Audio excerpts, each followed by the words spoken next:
우리는 지식적인 주입식 교육뿐 아니라 정신적 주입식 교육도 받으며 살아왔습니다.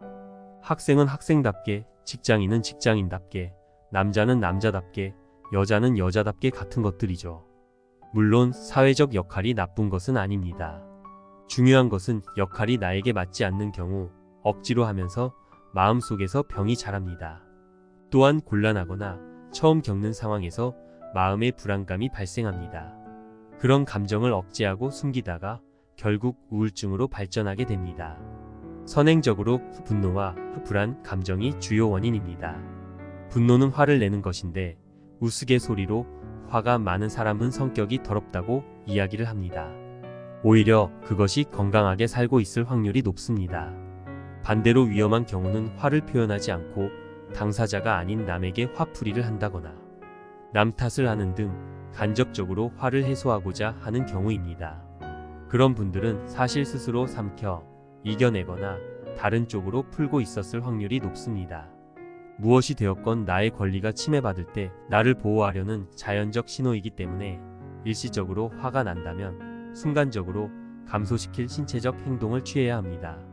예를 들어 상황을 잠시 피해보거나 화의 감정을 이성으로 전환하는 연습을 통해 화를 누그러뜨리는 것이 좋습니다. 가장 효과적인 방법은 내가 화를 내고 있구나 라고 인식하는 것입니다. 그 화를 우물거나를 하는 경우 그 감정 역시 쉽게 다룰 수가 있습니다. 물거나가 되지 않고 나의 마음속 남아있어 한이나 고통이 생기기 시작하면 마음의 병이 중첩이 되어 우울증으로 발전됩니다. 두 번째로 주의해야 할 감정은 불안입니다. 불안은 자율신경계에서 발생하는 감정으로 보통 보이지 않는 미지의 미래에 대한 막연한 생각 때문에 발생합니다. 뇌는 여전히 인류 초기의 본능이 남아있기 때문인데요. 자연에서 생존할 때 사냥감이 없거나 생존의 위험을 걱정하기 위한 자연스러운 현상입니다. 현대 사회에서는 이 불안감을 조절하지 못하면 공황장애, 강박증, 사회불안장애로 발전합니다. 현재뿐 아니라 미래까지 완벽해지고자 노력하다 보니 생각을 계속 반복해서 되새김질을 하고 불안이 중첩되는 것입니다. 불안을 가장 빨리 해소하는 방법은 어떤 것이 있을까요? 직접 부딪혀 보면 됩니다. 그리고 해보니까 별거 없네 라는 마음으로 살아가는 것입니다.